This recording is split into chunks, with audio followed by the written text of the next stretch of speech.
جب رسول اللہ صلی اللہ علیہ وسلم نے رسالت کی تبلیغ اور امت کی خیر خواہی کا کام مکمل کر لیا تو آپ کے اقوال و افعال میں دنیا سے رحلت کے آثار نمایاں ہونا شروع ہو گئے۔ آپ نے 10ویں سال رمضان میں 20 دن کا اعتکاف فرمایا اور سیدنا جبریل علیہ السلام نے آپ کو 2 مرتبہ قرآن کا دور کرایا۔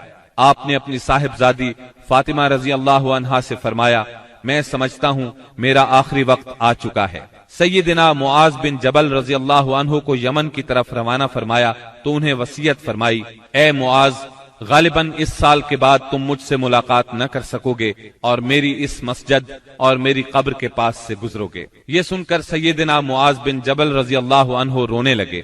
آپ نے حجۃ الوداع میں کئی بار کہا، غالباً میں تم لوگوں سے اپنے اس سال کے بعد نہ مل سکوں گا، غالباً اس سال کے بعد حج نہ کر سکوں گا۔ اسی طرح الیوم اکملت لکم دینکم اور اذا جاء نصر اللہ کا نزول اسی بات کا پیغام تھا کہ آپ دنیا میں اپنی مہم سے فارغ ہو چکے ہیں، اور اسی وجہ سے اس حج کا نام حجۃ الوداع رکھا گیا، کیونکہ آپ نے اپنے رب سبحانہ و تعالی کی طرف منتقل ہونے کے لیے لوگوں کو الوداع کہا۔ اوائل سفر 11 ہجری میں آپ احد تشریف لے گئے اور شہداء کے لیے اس طرح دعا کی گویا زندوں اور مردوں سے رخصت ہو رہے ہیں۔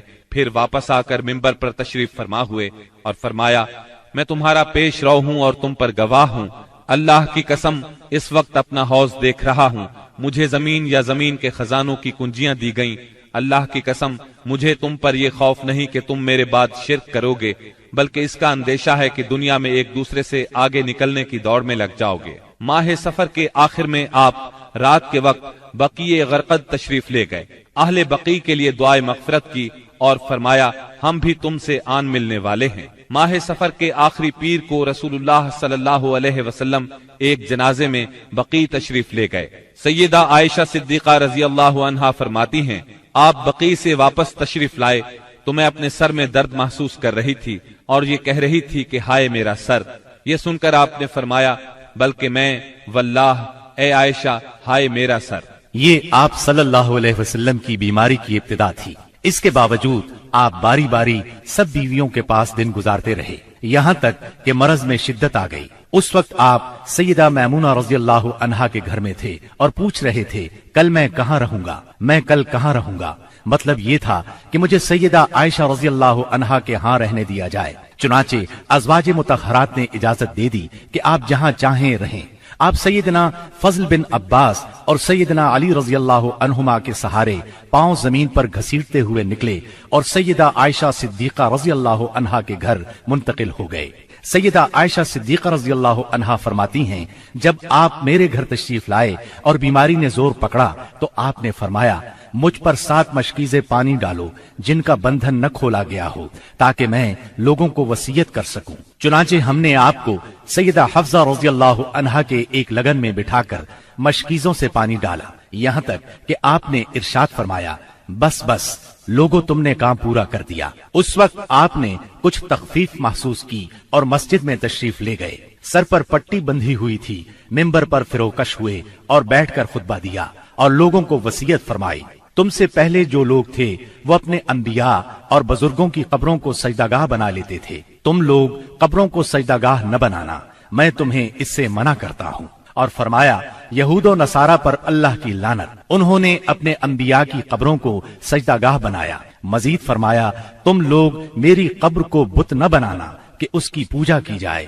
پھر آپ نے خود کو قصاص کے لیے پیش کیا، انصار کے متعلق خیر کی وصیت فرمائی۔ پھر فرمایا، ایک بندے کو اللہ نے اختیار دیا کہ وہ دنیا کی چمک دمک اور زیب و زینت میں سے جو چاہے لے لے، یا اللہ کے پاس جو کچھ ہے اس کو اختیار کرے، تو اس بندے نے اللہ کے پاس جو کچھ ہے اس کو اختیار کیا ہے۔ سیدنا ابو سعید خدری رضی اللہ عنہ فرماتے ہیں، یہ سن کر ابو بکر صدیق رضی اللہ عنہ رونے لگے اور فرمایا، ہم اپنے ماں باپ کے ساتھ آپ پر قربان۔ ابو سعید خدری رضی اللہ عنہ فرماتے ہیں، ابو بکر صدیق رضی اللہ عنہ کی اس بات پر ہمیں حیرت ہوئی، لیکن چند دن بعد معلوم ہوا کہ جس بندے کو اختیار دیا گیا تھا وہ خود رسول اللہ صلی اللہ علیہ وسلم تھے، اور ابو بکر ہم سب سے زیادہ صاحب علم تھے کہ بات کو اسی وقت سمجھ گئے تھے۔ اس کے بعد رسول اللہ صلی اللہ علیہ وسلم نے ابو بکر صدیق رضی اللہ عنہ کی تعریف کی اور ان کے دروازے کے سوا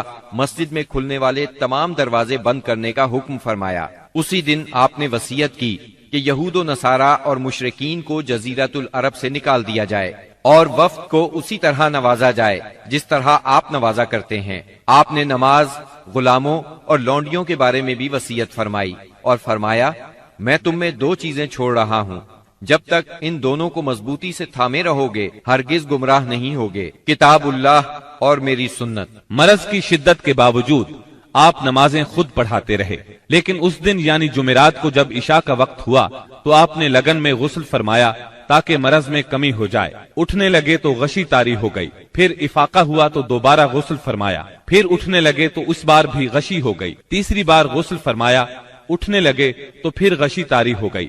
آخر آپ نے ابو بکر صدیق رضی اللہ عنہ کو کہلا بھیجا کہ وہ لوگوں کو نماز پڑھائیں۔ چنانچہ اس وقت سے بقیہ ایام میں ابو بکر صدیق رضی اللہ عنہ نے نماز پڑھائی۔ آپ کی حیات مبارکہ میں ابو بکر صدیق رضی اللہ عنہ نے 17 نمازیں پڑھائیں۔ ہفتہ یا اتوار کو رسول اللہ صلی اللہ علیہ وسلم نے کچھ افاقہ محسوس فرمایا، چنانچہ 2 آدمیوں کے سہارے سے ظہر کی نماز کے لیے تشریف لے آئے۔ اس وقت سیدنا ابو بکر صدیق نماز پڑھا رہے تھے۔ آپ کی آمد کو محسوس کرتے ہی ابو بکر صدیق پیچھے ہٹے، لیکن آپ نے اشارے سے روک دیا اور پھر ابو بکر صدیق رضی اللہ عنہ کے پہلو میں بیٹھ کر نماز پڑھائی۔ اس نماز کی صورت یہ تھی کہ آپ کو دیکھ کر ابو بکر صدیق اور ابو بکر صدیق کو دیکھ کر دوسرے لوگ نماز کے ارکان ادا کرتے جاتے تھے۔ 12 ربیع الاول پیر کے دن حجرہ مبارک سے آپ نے پردہ اٹھا کر دیکھا تو صحابہ فجر کی نماز میں خشوع اور خضوع سے مشغول تھے۔ یہ منظر دیکھ کر آپ خوشی سے مسکرا دیے۔ مسلسل علالت کے باعث کمزوری بہت ہو گئی تھی۔ سیدہ عائشہ صدیقہ رضی اللہ عنہا کا سہارا لے کر لیٹ گئے۔ اسی روز یا اسی ہفتے میں کسی روز آپ نے سیدہ فاطمہ رضی اللہ عنہا کو بلایا اور کچھ سرگوشی کی، وہ سن کر رونے لگیں، پھر کچھ سرگوشی کی تو وہ ہنسنے لگیں۔ سیدہ عائشہ نے پوچھا تو چھپا گئیں، لیکن نبی صلی اللہ علیہ وسلم کی وفات کے بعد انہوں نے بتایا کہ پہلی مرتبہ آپ صلی اللہ علیہ وسلم نے فرمایا تھا کہ آپ اپنے اسی مرض سے وفات پا جائیں گے۔ یہ سن کر میں روئی۔